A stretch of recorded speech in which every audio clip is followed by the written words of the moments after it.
O pecado é bonito.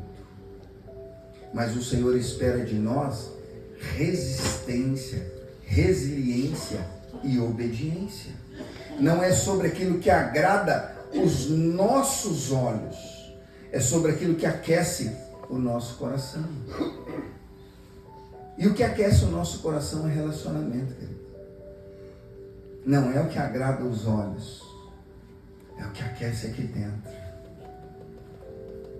E quando a serpente vira para a mulher e fala assim: pode comer, você acha que vai morrer?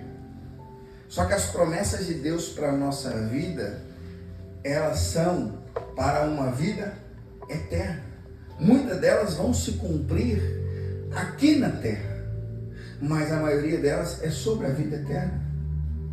E quando Deus fala para o homem: olha, do dia em que dela comer, você vai morrer. Deus fez uma promessa, sim ou não? Adão morreu, sim ou não? Se cumpriu, sim ou não? Se cumpriu. Mas não foi instantâneo. E aí nós vemos a artimanha do inimigo da nossa vida tentar nos iludir, como iludiu Adão e Eva. Porque ele disse o seguinte: olha, você não vai morrer. Porque do dia em que deles comer, você vai se tornar igual a Deus, conhecedor do bem e do mal. Pergunto eu a você: Adão e Eva morreram na hora que comeu o fruto? Mas morreram depois? Então entenda, a serpente trouxe meia verdade. Como nós não acreditamos em meia verdade, ela criou um cenário mentiroso para enganar Adão e Eva, dizendo que não vai morrer. Só que ela estava falando de uma morte instantânea. E Deus tinha falado da morte eterna. Olha só, como às vezes os nossos olhares são limitados mediante aos propósitos de Deus para a nossa vida lá na frente. E não agora. E a Bíblia vai dizer que lá no jardim existia duas árvores que eram muito especiais. Uma do conhecimento do bem e do mal, e a outra do fruto da vida. Enquanto eles comessem do fruto da vida, eles tinham vida. Enquanto eles obedecessem a Deus, eles estavam com a vida garantida. Enquanto eles obedecessem a Deus, havia relacionamento, havia intimidade.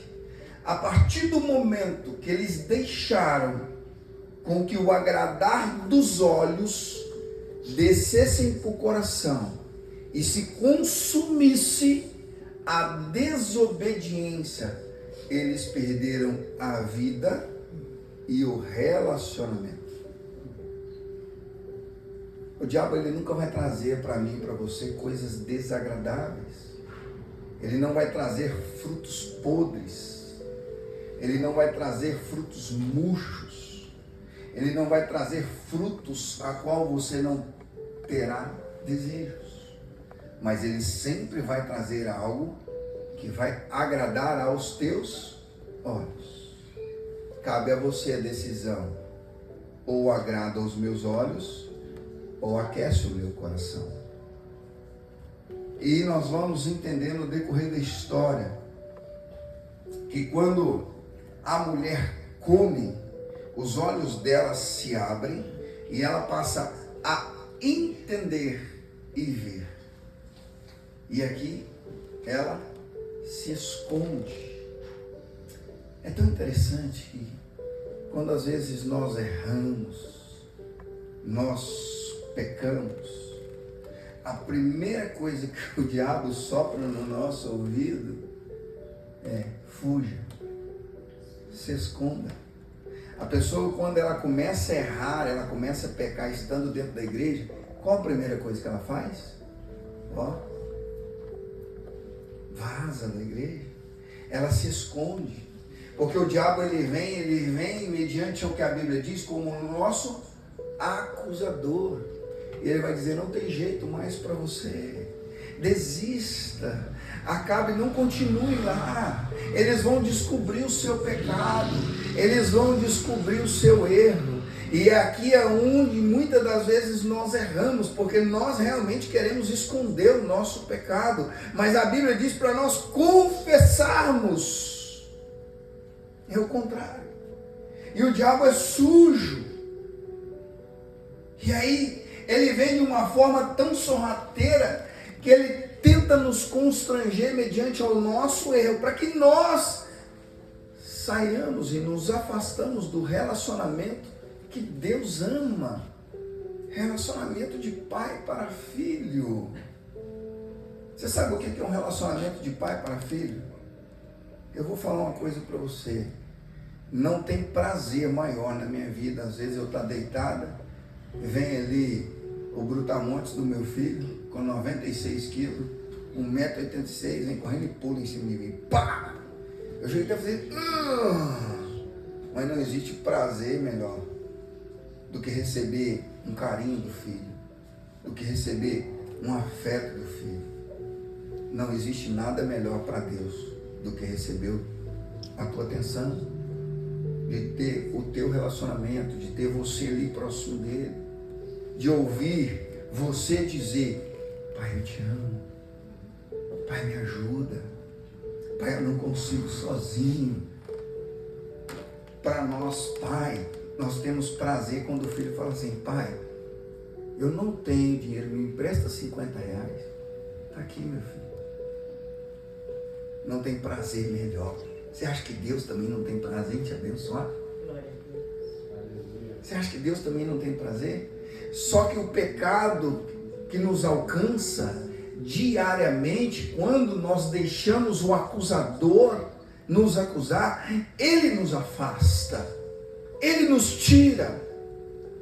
Nós lemos aqui que Adão e Eva fez o quê? Se esconderam. Pergunto eu a você, alguém pode se esconder dos olhos de Deus? Por que a Bíblia diz e pergunta, Adão, onde tu estás? É como se alguém estivesse procurando algo que não sabia onde estava. Só que se nós sabemos que ninguém pode esconder da presença de Deus, por que Deus faz essa pergunta? Por que Deus faz esse questionamento?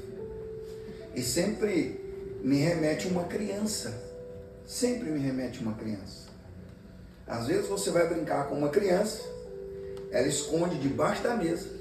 Você está vendo o pé, você está vendo ela todinha ali. Aí você passa perto dela e brinca com ela. Nossa, cadê ela? Não estou vendo. Está vendo, você sabe que ela está ali. Só que ela, na mente dela, ela estabeleceu um limite. E você, sem perceber, você respeitou o limite que ela estabeleceu. Então, às vezes, o nosso relacionamento com Deus é quebrado porque você estabeleceu um limite para Deus. E Deus simplesmente está respeitando o que você mesmo colocou. O que você mesmo disse. Hoje, o meu filho mais velho está lá em São Paulo. Eu amaria ter ele dentro da minha casa. Mas ele estabeleceu a distância. Foi ele, eu não mandei ele embora. Você está entendendo o que você faz para Deus? Mediante a dar ouvido à voz do acusador e deixar com que o pecado constranja a sua vida para você se afastar de Deus? É você mesmo. Não é o Senhor por hipótese alguma. O Senhor, Ele quer relacionamento. Ele luta por relacionamento. Ele trabalha por relacionamento. E é um relacionamento puro e simples, sincero. O Senhor quer que você chegue perto dele e fale assim, Senhor, eu sou pecador.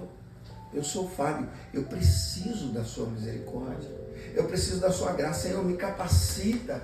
Senhor, me dá força para resistir ao dia mau. E todos os dias são dias maus. Então, me dá forças para resistir todos os dias.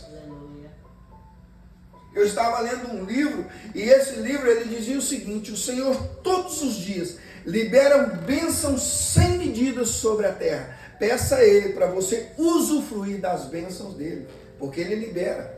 Nós precisamos pedir permissão para usufruir das bênçãos.